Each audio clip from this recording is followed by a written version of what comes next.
ഒഡീഷയിലെ സുന്ദർഗഡിൽ സ്ഫോടക വസ്തുക്കൾ കൊള്ളയടിക്കപ്പെട്ടു.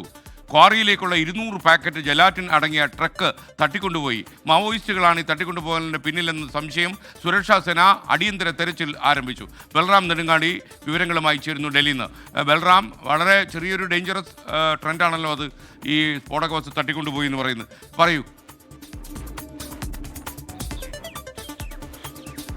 എസ് കെ, തീർച്ചയായും ഏറെ ഗൗരവതരമായ ഒരു സംഭവം തന്നെയാണ് ഒഡീഷയിൽ ഉണ്ടായിരിക്കുന്നത്. ഒഡീഷയിലെ സുന്ദർഗഡ് ജില്ലയിലാണ് ഇത്തരത്തിൽ മാവോയിസ്റ്റുകൾ എന്ന് ഏതാണ്ട് സ്ഥിരീകരിക്കപ്പെട്ടിട്ടുണ്ട്.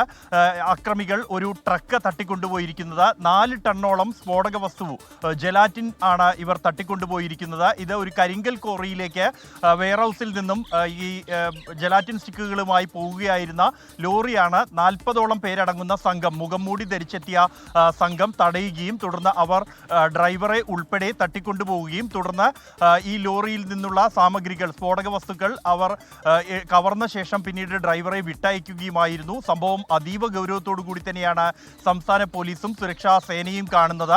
ഈ സംഭവത്തിന് പിന്നാലെ തന്നെ ഈ മേഖലയിൽ സുന്ദർഗഡ് അടക്കമുള്ള സമീപ ജില്ലകളിലെല്ലാം തന്നെ അതീവ ജാഗ്രതാ നിർദ്ദേശം നൽകിയിട്ടുണ്ട്. തുടർന്ന് ഈ സ്ഫോടക വസ്തുക്കൾ തിരിച്ചെടുക്കുന്നതിന് വേണ്ടിയുള്ള തെരച്ചിൽ ആരംഭിച്ചു കഴിഞ്ഞിട്ടുണ്ട്. പ്രത്യേകിച്ച് രാജ്യവ്യാപകമായി മാവോയിസ്റ്റുകൾക്കെതിരായ നടപടികൾ കടുപ്പിക്കുകയും തുടർച്ചയായി ഏറ്റുമുട്ടലുകളിൽ മാവോയിസ്റ്റുകളെ വധിക്കുകയും അറസ്റ്റ് ചെയ്യുകയും ചെയ്യുന്ന സംഭവങ്ങൾ ഉണ്ടാകുന്ന ഒരു പശ്ചാത്തലത്തിലാണ് ഇത്തരത്തിൽ അത്യുഗ്രശേഷിയുള്ള സ്ഫോടക വസ്തുക്കളുടെ വലിയ ശേഖരം തന്നെ മാവോയിസ്റ്റുകൾ കവർന്നിരിക്കുന്നത്.